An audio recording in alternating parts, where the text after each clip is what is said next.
I am the Tofu Golem. Please enjoy the video. You start by ensuring prerequisites are met. Update Yoast and WordPress and back up the site immediately. Once done, enable Yoast's content analysis and debugging so you see exact error messages. Now run a quick site scan and note the first 3 highest priority SEO issues, titles, meta descriptions, and sitemap errors, and open the Yoast dashboard. Proceed directly to edit affected posts.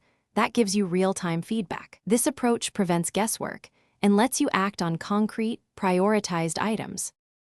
Once you've handled the initial items, dig into configuration. Adjust title and meta templates to match site taxonomy and set sensible defaults for posts, pages, and archives so metadata generates correctly.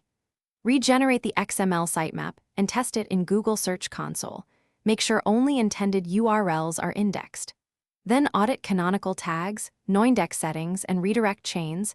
Those cause duplicate content and crawl issues. Take corrective edits in bulk using bulk editor tools or selective SQL update. Finish by rerunning Yoast's analysis and confirming green signals on priority pages.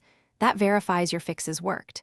Make sure to clear any site cache and CDN cache, then resubmit the sitemap and monitor Search Console for crawl and index updates. If problems continue, isolate the cause. Temporarily disable plugins, switch to a default theme, and retest. If necessary, restore the backup and apply fixes one step at a time. This incremental troubleshooting narrows the culprit without risking total site changes. Thanks for watching. Consider subscribing if we helped you today.